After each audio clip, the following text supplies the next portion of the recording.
Salut à tous et bienvenue sur cette nouvelle vidéo, cette fois-ci consacrée à l'iPad. Vendu totalement nu dans sa boîte, à part son câble de synchronisation et son chargeur, certains accessoires sont indispensables pour l'accompagner afin de le protéger, mais aussi pour étendre ses possibilités et améliorer son confort d'utilisation. Tout d'abord, je tiens à préciser que je ne suis pas sponsorisé par Apple, ni par aucune autre marque d'ailleurs, donc sachez que cette vidéo a été réalisée dans l'unique but de vous aider à faire les bons choix.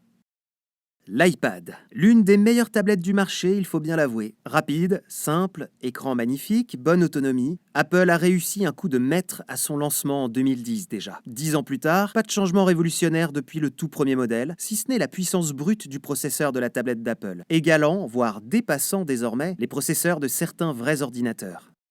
En fait, la véritable révolution de l'iPad a été intégrée de manière plutôt discrète de la part d'Apple. C'est depuis la version d'iOS 13.4, sortie en mars 2020, que, l'air de rien, Apple a ajouté la possibilité de connecter un trackpad ou une souris à l'iPad, ainsi qu'à l'iPhone pour info, avec pour cela la mise en place d'un curseur pour interagir avec iPadOS. Tout ça peut paraître 3 fois rien. Mais en réalité, ça change tout.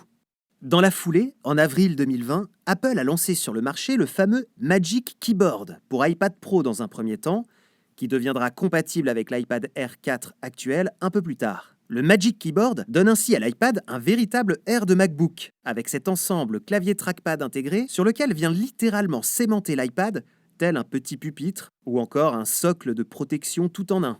Apple présente d'ailleurs le Magic Keyboard comme l'accessoire naturellement complémentaire et indissociable de l'iPad, en présentant toujours les iPad Pro et Air sur leurs Magic Keyboard respectifs chez nos chers revendeurs. Alors, faut-il acheter le Magic Keyboard, oui ou non? Et pourquoi faire? Quelles sont les alternatives? Mettez-vous à l'aise, cette vidéo va répondre à toutes vos questions. Possesseur d'un MacBook Pro 15 pouces, je me suis vraiment laissé aller à penser qu'un iPad Pro avec son Magic Keyboard pourrait remplacer purement et simplement mon ordinateur. Ceci dit, avant de revendre mon équipement et de sauter le pas, j'ai fait en sorte de me faire prêter un iPad Pro avec le Magic Keyboard. Et malgré les incalculables tests et articles que j'avais lus, je peux vous le dire aujourd'hui, bien m'en a pris.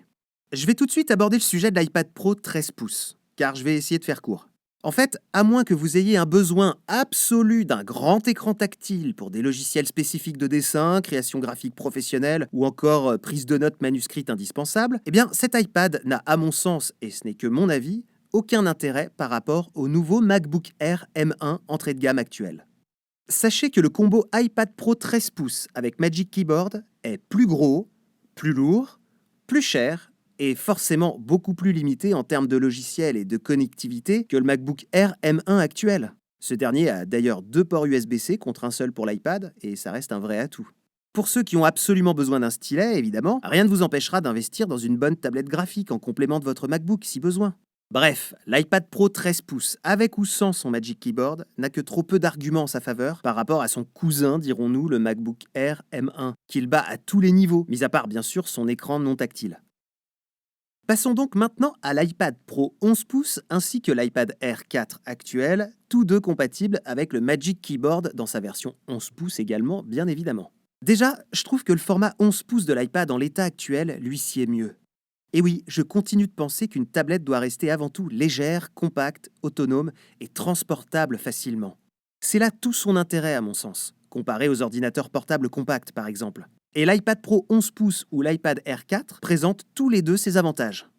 Aujourd'hui, iPadOS est bien pourvu niveau logiciel. On peut en effet tout faire. Microsoft Office, navigateur internet, mail, calendrier, retouche photo, création musicale et même montage vidéo. Il est vraiment tentant et légitime de se dire que l'iPad est enfin capable de remplacer un ordinateur portable. Rien de plus naturel donc que de se pencher sur la solution Magic Keyboard qui transforme littéralement l'iPad en véritable laptop. Et pour toutes les utilisations citées plus haut, il faut reconnaître que ça marche très bien. Mais penchons-nous sur le Magic Keyboard et sur la fameuse question « Est-il indispensable avec un iPad pour une utilisation laptop optimale ?» En gros, dois-je l'acheter? Déjà, le prix de l'accessoire vous fera forcément tiquer. 339 € pour un clavier et un trackpad, ça fait quand même beaucoup, même pour un produit Apple. Mais mettons le prix de côté pour l'instant et penchons-nous sur le produit lui-même. Alors déjà, il est vachement beau. C'est du pur Apple. Et il faut reconnaître qu'une fois son iPad positionné en un geste dessus, l'ensemble a vraiment de la gueule. C'est clairement très flatteur à l'œil. C'est beau, quoi. Apple est vraiment fort en design, et là encore, je ne peux que saluer la classe et la sobriété du Magic Keyboard. L'iPad vient s'insérer hyper facilement car il est aimanté, et la structure même du Magic Keyboard fait littéralement flotter l'écran au-dessus du clavier, et ça fait son petit effet. Un si bel appareil, on a tout de suite envie de le prendre, et là, malheureusement, tout de suite, c'est la soupe à la grimace. Wouah, ça pèse une tonne ce truc! Bon, en vrai, l'ensemble pèse environ 1,2 kg, mais la sensation en main est vraiment désagréable, quoi. On se demande réellement comment c'est possible qu'une si petite chose puisse être aussi lourde. Et on n'a qu'une envie, c'est de vite le reposer quelque part. Et puis pareil, le Magic Keyboard est recouvert d'une sorte de gomme, pratique peut-être pour pas faire glisser l'appareil, mais pas vraiment flatteur en contact de nos mains. Bref, autant l'expérience visuelle est une pure réussite, autant l'expérience du contact réel avec l'accessoire est un peu décevante. Concernant le clavier, pas de souci, il est vraiment agréable compte tenu de son format très compact. Le trackpad, quant à lui, fonctionne bien, la glisse est nickel, et bien qu'un peu petit, c'est normal, il remplit son rôle sans problème. Je trouve juste le son du clic un peu fort et pas très flatteur.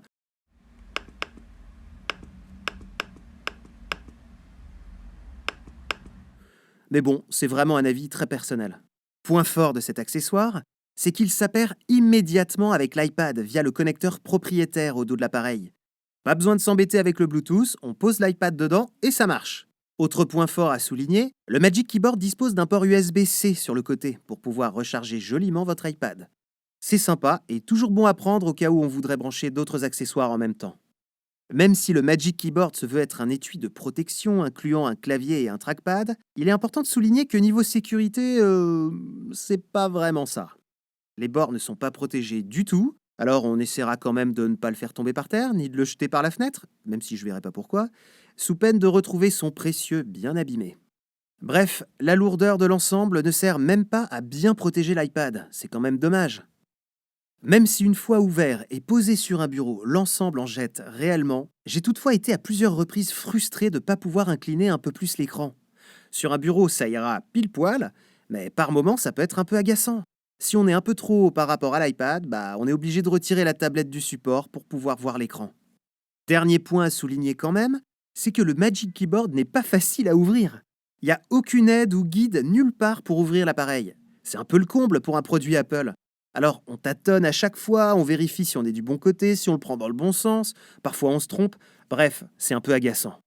Au final, le Magic Keyboard est un très bel objet, c'est incontestable. Bien construit, solide, il permet d'utiliser l'iPad dans des conditions laptop tout à fait honorables, avec un aspect un peu futuriste qui en jette, je trouve. Cependant, pour moi, plusieurs problèmes se posent. Comme je le disais plus tôt dans la vidéo, une tablette, par essence, doit rester légère, compacte et ultra transportable. Le poids du Magic Keyboard, le toucher avec cette gomme pas très flatteuse, son ouverture parfois récalcitrante, et son manque de protection globale gâche un peu trop l'expérience utilisateur et surtout fait perdre la versatilité de l'iPad, qui est sa raison d'être.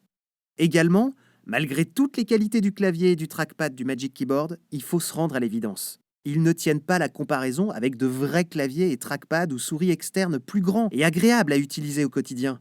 Or, il est tellement facile d'appairer un clavier et une souris Bluetooth. Enfin, retour à la case départ, le prix. 339 € pour un clavier et un trackpad intégrés. C'est vraiment très cher, trop cher à mon sens. À moins qu'on vous l'offre, ou bien alors si vraiment vous en avez les moyens et l'envie, bien sûr, le Magic Keyboard est un bel accessoire qui transformera votre iPad en laptop. Mais si vous voulez mon avis global sur le Magic Keyboard, pour moi, à ce prix-là, ça vaut pas le coup. Vous avez, à mon avis, deux alternatives beaucoup moins chères et qui vous offriront une expérience utilisateur bien supérieure au Magic Keyboard. Et comme je suis sympa, je vais pas vous laisser en plan. C'est pas mon genre. Première alternative, prenez n'importe quel coque de moins de 30 € qui vous plaira sur Internet. Comme ça, votre iPad sera bien protégé et surtout, presque toujours aussi fin, léger, maniable et donc agréable en main. En plus, ces coques permettent de mettre l'iPad en mode écran, quoi. Ensuite, si vous n'en avez pas, équipez-vous d'un simple clavier et souris Bluetooth. Il y en a plein de marques différentes à des prix abordables. Personnellement, le clavier que j'utilise, c'est un Logitech MK380. Hyper agréable à utiliser, ainsi qu'une souris Logitech, toujours MX Master. Mais libre à vous de choisir ce qu'il vous faut. Vous synchronisez le tout en Bluetooth et bim, vous vous retrouvez avec un iPad utilisable avec un vrai clavier et une vraie souris pour beaucoup moins cher qu'un Magic Keyboard. C'est l'alternative que je recommanderais à la plupart, également aux possesseurs d'iPad 13 pouces. Deuxième alternative, si jamais vous êtes absolument fan du côté tout en un que propose le Magic Keyboard, et je le comprendrai tout à fait, eh bien il existe un très bon concurrent, c'est le Folio Touch de Logitech. Il est vendu à 159 € seulement, j'ai envie de dire, soit quand même 180 € de moins que l'accessoire d'Apple. Et malgré son design un peu moins futuriste, il présente plein d'avantages par rapport au Magic Keyboard, comme une vraie protection de l'écran, un angle d'inclinaison de l'écran infini, et aussi une ligne de touche supplémentaire sur le haut du clavier dédiée aux raccourcis, comme le volume ou la luminosité, soit objectivement un bien meilleur rapport qualité-prix que le Magic Keyboard d'Apple. Voilà, cette vidéo est terminée, j'espère qu'elle vous aura permis d'y voir un peu plus clair sur l'utilisation de l'iPad en mode laptop et l'utilité du Magic Keyboard, qui reste quoi qu'il en soit un objet d'exception, très classe et agréable à utiliser. Personnellement, je me tournerai vers de vrais périphériques quand j'ai besoin d'un usage bureautique de mon iPad et me contenterai de l'écran tactile quand je suis en déplacement ou ailleurs dans la maison. Si la vidéo vous a plu, n'hésitez pas à la liker et à vous abonner, ça encourage vraiment, surtout quand on se lance. En tout cas, profitez bien de vos iPads, à bientôt pour de nouvelles vidéos sur la chaîne. Quant à moi, je vous dis à la prochaine!